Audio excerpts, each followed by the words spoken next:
گھر سے کچھ گلیاں چھوڑ کر ایک گلی کے آخر میں برگد کا بڑا پرانا درخت تھا۔ محلے کے بزرگ کہتے تھے کہ یہ سینکڑوں سال پرانا درخت ہے، اور ابا جان نے بھی مجھے سختی سے منع کیا تھا کہ اس درخت کے پاس مت جانا، اس پر چڑیلیں رہتی ہیں، جو اس کے پاس جائے اسے چڑیلیں چمٹ جاتی ہیں۔ بچپن میں خوف کی وجہ سے کبھی بھول کر بھی اس گلی میں نہیں گیا۔ تھوڑا بڑا ہوا اور ساتھ تھوڑی بہت عقل بھی آ گئی۔ ایک دن اس درخت کا خیال آیا، سوچا دیکھتا ہوں آخر وہاں کیا ہے، جو ابا جان نے مجھے وہاں جانے سے منع کیا تھا۔ خیر درخت کے پاس پہنچا تو یہ دیکھ کر میرا منہ کھلے کا کھلا رہ گیا کہ ابا جان نے یہ بات بالکل درست کی تھی۔ درخت کے پیچھے ایک گرلز ہاسٹل تھا۔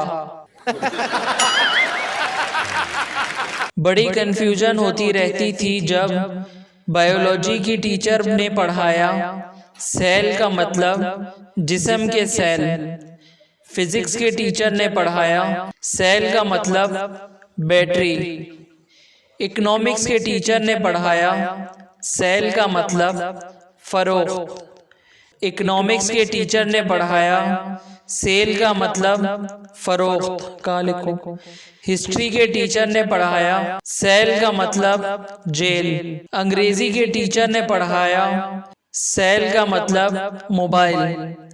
تعلیم ہی چھوڑ دی بھائی، یہ سوچ کر کہ جس اسکول میں 5 استاد متفق نہیں ہیں اس اسکول میں پڑھ کر کیا ہوگا۔ اور سچا علم تب ملا جب بیوی نے بتایا سیل کا مطلب ڈسکاؤنٹ ہے۔ بیوی: دیکھو میں 55 سال کی ہو گئی ہوں لیکن تمہارا ایک دوست میری تعریف کرتا ہے۔ شوہر: میں سمجھ گیا، علی بھائی ہوں گے۔ بیوی: ہاں وہی، تمہیں کیسے معلوم ہوا؟ شوہر: علی بھائی کباڑیا ہیں۔ ایک مریض آپریشن تھیٹر سے بھاگ آیا۔ دوست نے پوچھا کیوں بھاگ آئے؟ مریض کہنے لگا آپریشن تھیٹر میں نرس مسلسل کہے جا رہی تھی کہ گھبراؤ نہیں، چھوٹا سا تو آپریشن ہے۔ دوست نے پوچھا پھر کیا مسئلہ تھا؟ مریض بولا یار وہ مجھ سے نہیں ڈاکٹر سے کہہ رہی تھی۔ ایک شخص گلی سے گزر رہا تھا کہ اچانک آواز آئی کہ رک جاؤ۔ وہ رکا ہی تھا کہ اس کے آگے ایک اینٹ آ کر گری۔ اس نے اللہ کا شکر ادا کیا۔ کچھ دن بعد وہ سڑک پار کرنے لگا تھا کہ پھر وہی آواز آئی خبردار یہیں رک جاؤ۔ اسی وقت ایک گاڑی اس کے 1 انچ آگے سے گزر گئی۔ اس شخص کو پچھلا واقعہ یاد آ گیا۔ اس نے چلا کر پوچھا کون ہو تم؟ آواز آئی تمہارا نگران فرشتہ۔ وہ شخص بولا حضرت آپ میرے نکاح کے وقت کہاں چھپ گئے تھے؟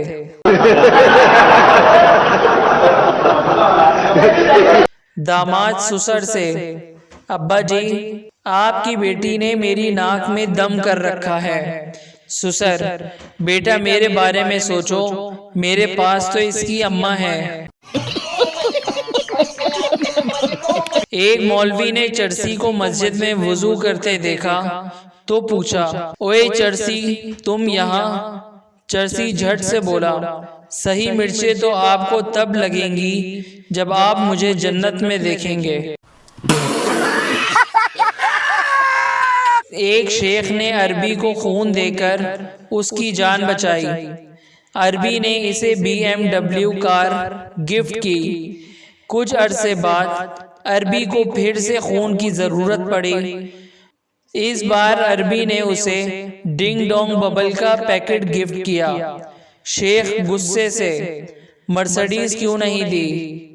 عربی: بھائی اب ہماری رگوں میں بھی شیخوں کا خون دوڑ رہا ہے نا، اس لیے۔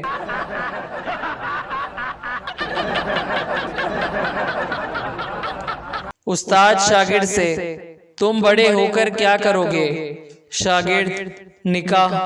استاد: میرا مطلب ہے کیا بنو گے؟ شاگرد: دلہا۔ استاد: میرا مطلب ہے بڑے ہو کر کیا حاصل کرو گے؟ شاگرد: دلہن۔ استاد: بے وقوف، تمہارے والد تم سے کیا چاہتے ہیں؟ شاگرد: پوتا۔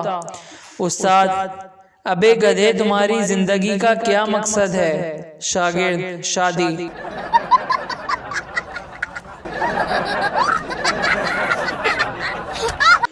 کراچی کی ایک شادی میں نکاح خواہ لڑکی سے تیسری اور آخری بار پوچھ رہا ہوں، آپ کو نکاح قبول ہے؟ لڑکی خاموش۔ باپ شش و پنج میں، ماں غشی کی حالت میں، رشتہ دار اور گھر والے کسی اور لڑکے کو پسند کرتی ہے۔ لڑکی گھونگھٹ اٹھاتی ہے، منہ سائیڈ میں کر کے کچھ تھوکتی ہے اور لرزتے ہونٹوں کے ساتھ کہتی ہے، قبول ہے، قبول ہے، قبول ہے۔ میرے منہ میں گٹکا تھا اس لیے نہیں بولی۔ سر ہلانا کافی نہیں تھا کیا کہ آپ لوگوں نے بھی پھینکوا کر ہی دم لیا؟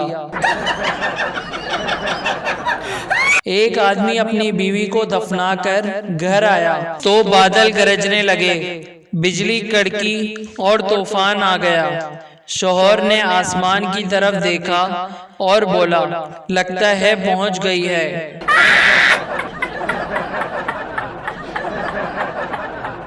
بیوی شوہر سے: میری شادی تو پڑھائی کی وجہ سے لیٹ ہوئی، لیکن آپ کی شادی کیوں لیٹ ہوئی؟ شوہر: میں صدقہ بہت دیا کرتا تھا۔ بیوی: صدقے سے شادی لیٹ ہونے کا کیا تعلق؟ شوہر: صدقہ بہت سی بلائیں ٹال دیتا ہے، بس اسی لیے نہیں ہوئی تھی۔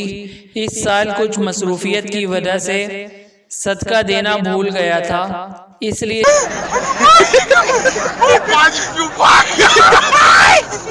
استاد: غسل کے کتنے فرائض ہیں؟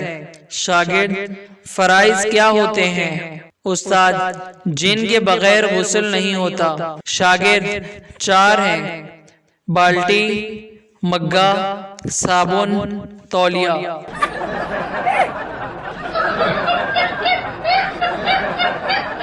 ٹیچر: بجلی کہاں سے آتی ہے؟ پٹھان: میرے ماموں کے گھر سے۔ ٹیچر: وہ کیسے؟ پٹھان: جب بجلی جاتی ہے تو میرے پاپا کہتے ہیں سالوں نے پھر بجلی بند کر دی۔ پٹھان: یار یہ سینڈ میسج کیا ہوتا ہے؟ دوسرا پٹھان: خدا کا قسم تم تو بالکل جاہل کا بچہ ہے، سینڈ میسج کا مطلب ہے خوشبو والا message. Please subscribe our channel.